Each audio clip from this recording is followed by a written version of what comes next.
Prophet Muhammad, peace and blessings be upon him, sent his followers to the four corners of the earth.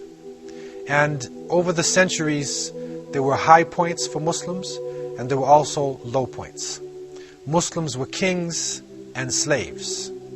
And in all different aspects of life, in different levels of testing, Muslims who practiced their faith were able to come to the surface, as followers of the greatest prophet who ever lived. It is reported in the European slavery that went across from the Atlantic that as many as 30% of the slaves who came from Africa into the Americas and were taken as political prisoners to the Western Hemisphere were Muslims. Many of these people are still revisiting their roots, and this is making Islam the fastest growing religion in the West. This is a very important topic. We need to go deep into what actually happened to the slaves to try to understand this phenomenon, because it is still influencing American society today. It still has a powerful impact upon the shaping of the minds of the younger generation and upon what is happening in the Western countries. Originally, when slavery was practiced in America and in this Western Hemisphere, the first slaves were actually the poor whites. But because they could identify with the masters, with the upper class, they refused to stay within a state of slavery. Slavery was then changed to the Red Indians, to the native people of America. But the native people were living on their land. And so they refused also to remain in slavery, and either they would sit down and refuse to move until they died, or they would fight to their death and they would escape. So the European colonialists at that time needed to have people who could easily be identified and also were familiar with the growing of cotton and sugarcane and living within a semi-tropical climate.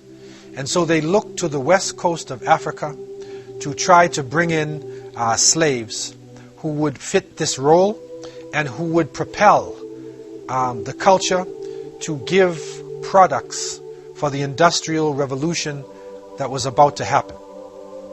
The first slaves were brought into the New World around 1518. And this was through the Portuguese and the Spanish, who gave out licenses in 1518. And then we find slaves coming in. After that point, we find then the Dutch, the British, the French, all of the colonial masters at the time were selling people as you sell chattel. And this slavery continued and increased until the point where millions of people were affected by it. And so we can say that through the slave trade and through what happened in what is called the Middle Passage in between Africa and the Americas, that millions of people actually met death and destruction, and Africa up until today has not recovered from this terrible genocide that went on. All tribes, all languages, all religions in West Africa were brought together and put onto the slave boats. Ashanti, Koromante, Yoruba, Igbo, Wolof. Amongst them were Muslims. Almost 1 in every 3 of the slaves being taken to America was Muslim. The Mandinka, the Fulani, the Hausa, and from the Yoruba and Ashanti, those who had accepted Islam also found themselves on the boat. In early America, it was also reported that some of the African people who were living in America had slaves, that they owned their own property. But in 1685, the Code Noir, the black laws were written, and in this divisive legislature that was passed, every person of African descent became a slave. And so, with no hope for freedom, resistance became a powerful message amongst the African slaves. And we find that many of the different nations, especially the Muslims, were leading the forces against the slave masters and the colonial regimes. And reports are coming especially of Mandingos, which is the English way of saying Mandinka, from the Mande people. And we know that this is one of the largest language groups and cultural groups in West Africa. And they became the leaders of the resistance in many parts of the Caribbean and in South America. So we find, as some examples, in 1833, a female plantation owner, Gertrude Carmichael, she was living in St. Vincent and Trinidad in the Caribbean. She writes within her writings, and these are available today, that many Negro nations are not idolaters, but they are Mahometans. So she used this word Mahomet, which is a crusading word, a Middle Age terminology used for Muslims. Byron Edwards, in his famous History of the West Indies in 1794, he speaks about an old, faithful Mandingo servant. And when he describes him, he said he never forgot his morning or evening prayer. And he used to chant in a very shrill voice, La ilaha illallah. There is no God but Allah. Robert Madan, a British magistrate who went to Jamaica during the time when slavery was being abolished, he discovered a society of Muslims living in Jamaica. And Robert Madan had traveled in Turkey and in some of the Islamic lands, so he learned to speak some Arabic. He knew how to greet Muslims and to open up a conversation in the Arabic language. So it is reported that he gathered together a group of the slaves who were about to be put into a higher level of life and to be manumitted from slavery. And he recognized something different about them. He could see that they were probably Muslims. So he greeted them in Arabic, and he said they would have recited the whole of the Quran if I did not tell them to be quiet. He also uncovered amongst them a wathiqa. He uncovered a document that was written in the Arabic language, and this wathiqa, or this document, became a very important piece, because what the document is speaking about, it is calling for jihad, and it becomes the basis of a great slave rebellion that happened in the years 1821 to 1822. Following this, we find that these Mandinka people are living throughout the Caribbean region. In Trinidad, the island of Trinidad, which is off the coast of South America, the Mandingo society is developed by the slaves, and this society is developed in order to free slaves, to take them out of bondage and to buy them, and to then allow them to live a free life.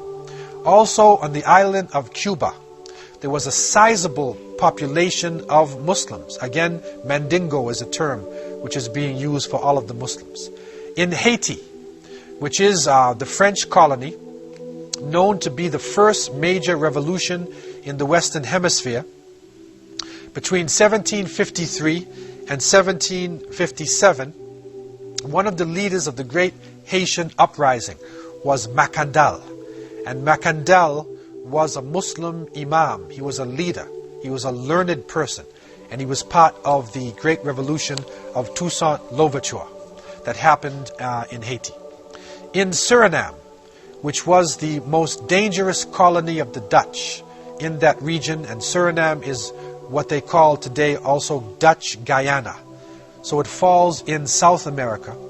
The great revolt against the Dutch slave masters was being led by a general called Arabi, and his lieutenant was called Zamzam, like Zamzam water that we drink in Meccatul Mukarramah. So we find Arabic names being used by people throughout the region. In the Bahamas, who are so famous today for the beautiful beaches, you find on the island of Exuma, you find writings that show a large population of people. And the writings show that these were followers of Mahomet. Now, we know that this is a middle-age crusading term that is being used to describe Muslims. So what they were actually saying is that on the island of Exuma, this large portion of the population were Muslims living in the Bahamas. And so documentation like this is coming to the surface all over the Caribbean region. It is found in South America, in Central America, that shows a strong presence of Muslims within this region. And that not only were they part of the societies, but they were the leaders in resistance. Islam gave them a strong identity. And so they resisted culturally, they resisted religiously, and it is reported that part of the system to break the slaves was not to allow them to practice their religions. And especially if the slave masters found somebody who prayed or who fasted in the month of Ramadan, that person would be tortured to death in front of the other slaves. If they found somebody who would not eat pork, or somebody who would refuse to be naked all the time, they would also torture that person. They broke up the families. They made the people change their language. They changed the names of the people from their original African names or from the names of Islamic origin, especially if the name was in Arabic. They made the people change their name, and by this they were able to water down the culture and to dissolve Islam into a large slave population. But the seeds of resistance remained in the people, and it is through these seeds that we are seeing people on these islands and these regions accepting Islam in the 21st century. It is reported by historians that the slavery period in America was one of the most brutal periods in the history of this planet. Millions of people died on the shores of Africa, in the Middle Passage, and in the Americas, in the brutal serfdom, the brutal ball and chain slavery that we find all throughout this region. And because of this brutality, and because of the lack of hope, people naturally resist. And stories of resistance are written in histories, in oral cultures, and we find that African slaves resisted right from the shores of Africa. When they knew that they were being taken away from their families, that they resisted, and they would jump off the boats. They would struggle with everything that they had.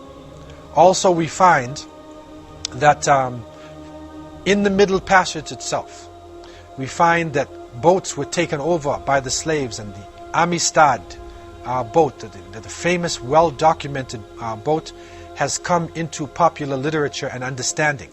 And this Amistad is an example of resistance of the slaves.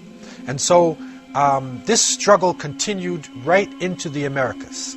Muslims resisted in Jamaica, in Trinidad, in St. Vincent, in all regions within the Caribbean basin, in Central America, in the United States. There were different forms of slave revolts. There was in America Nat Turner, Denmark Vesey. There were so many different ways to resist. It is reported also a woman, Harriet Tubman, developed the Underground Railroad, where she enabled Muslims or African people to flee from the South into Canada. And so this became one of the greatest African resistance in the West. What concerns us here is to bring out an aspect of this resistance that in the past has been overlooked. And that is the presence of Muslims. It is now recognized that over 30% of the slaves brought to the Americas were Muslims. Now we are seeing documentation coming to the surface. We are seeing that Muslims maintained their culture of writing Arabic, that they maintained the ability to express the Quran, to express their Islamic culture, even though they were in a state of slavery. one of the most well-documented resistances that happened in the West was the case of Brazil. Brazil was a Portuguese colony that was developed in the early part of the slavery period, and it was known for its high production in sugarcane. From 1540 to 1570, the Indians, the native people of Brazil, were used in order to deal with the sugarcane, but they couldn't handle the pressure, and this was their original land. So they refused to submit and either would die on the plantation or they would escape. And so Africans were brought from the Senegambia region, from Benin, coming down from Nigeria and that part of West Africa, and also from Angola. From the Senegambia region, there came the Wolof, the Mandinka, who had the very strong traditions within Islam, where you had great mujahideen, great strugglers in West Africa. Also from Benin, there were Hausa slaves, there were Ashanti, and there were Yoruba. And a sizable number of the Brazilian slaves also were in a state of Islam. They were described by the Portuguese as exceedingly spirited and resolute.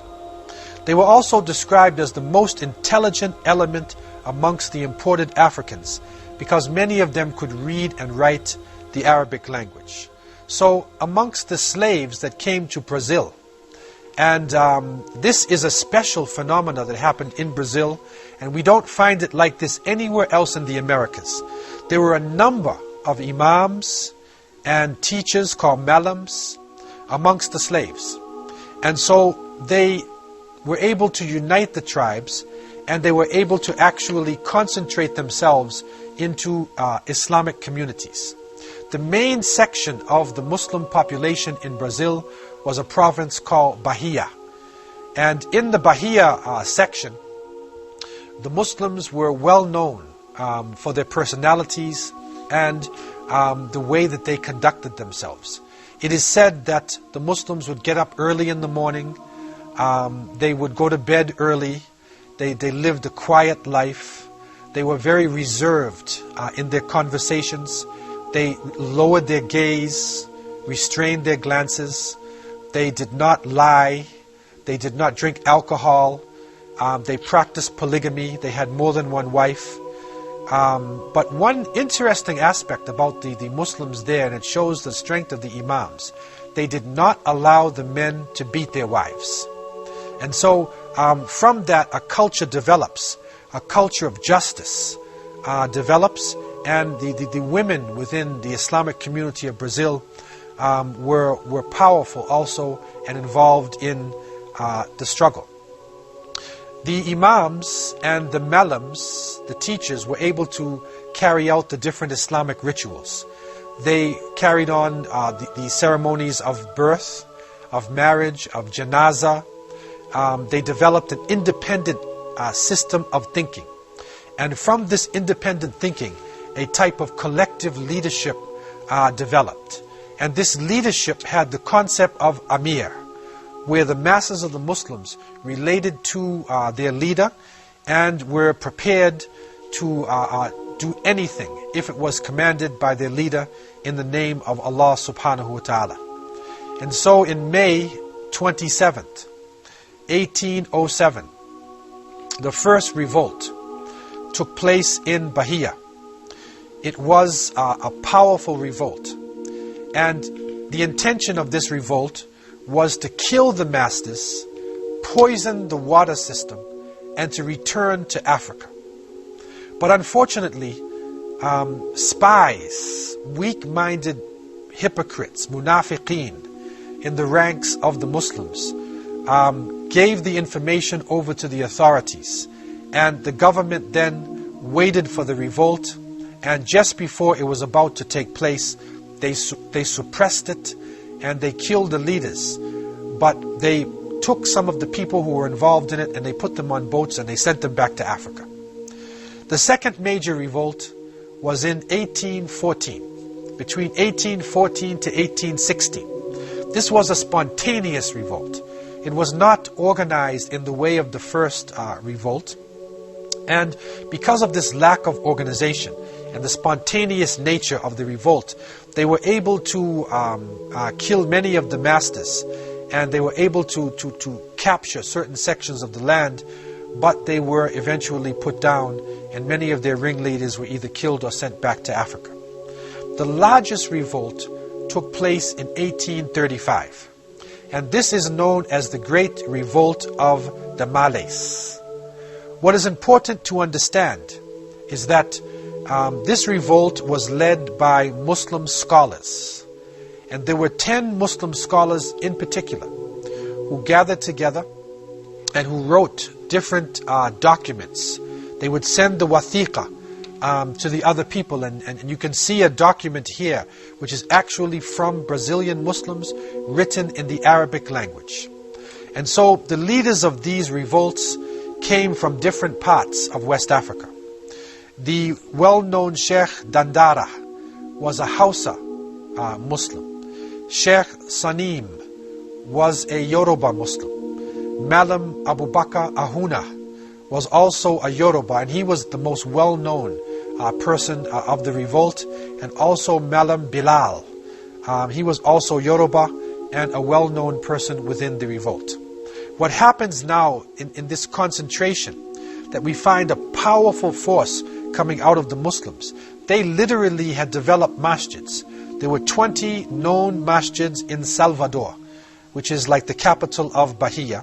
And they gathered together within the masjids, and they established special meeting places, like diwans, or special places where they would gather together in order to discuss the revolt. And so through these secret meetings and their connection with their Amir, and by communicating in the Arabic language and taking a special oath from the people, they were able to spread the word of a large revolt far and wide, and it was not detected by the authorities. They chose Ramadan as the date of the revolt. And but unfortunately, again, munafiqeen came into the picture, and they informed the government authorities about this upcoming major revolt of the Malays that was to take place. Even so, a strong fight continued, and the Muslims were able to take the struggle all throughout the countryside. They were able to conquer certain sections within Salvador, but because of the technology, the weapons, and the organization of the Portuguese army, the revolt was actually eventually put down, and a mass deportation happened, where many of the leaders and many of the people involved in the revolt, instead of just being killed, they were put on boats and they were sent back to West Africa. And it is interesting today that in Lagos, in Nigeria, you can pray in a Brazilian masjid. So you can make your salat in a mosque that was built by Brazilian Muslims who were captured, struggled for their independence, and eventually returned to West Africa, and they built masjids within a major West African city. What this revolt showed was the fact that even under the most difficult circumstances, Islam was able to unite different tribal groupings. It also showed the spirit of struggle that Muslims were maintaining, especially those who were reading directly into the Book of Allah and following the Sunnah traditions of the Prophet Muhammad, peace and blessings be upon him. These revolts that are happening in the early part of the 19th century, the ones that are happening in the 1814 and then going up to 1835, they coincide with the great Hausa Fulani revolutions that were going on in West Africa. Sheikh Uthman Den Fodio, rahimahullah, of Sokoto, of northern Nigeria and Hausa land, was a great scholar who succeeded in uniting his people and overthrowing the authorities in Hausa land and developing an Islamic state of over 250,000 square kilometers. So the spirit of the Sheikh coming out of his literature, and the people who were captured and unfortunate in slavery still showed out, even though They were thousands of miles away in Brazil. And so today when you see a Brazilian, and you see the spirit that they have, and the young people are watching the Brazilians in soccer, and they see the strong spirit, recognize that a good percentage of Brazil are Muslims, and there are hundreds of people who are coming into Islam today in Brazil. I leave you with this new gem of wisdom that has come forward from the untold stories of history. Assalamu alaikum wa rahmatullahi wa barakatuh.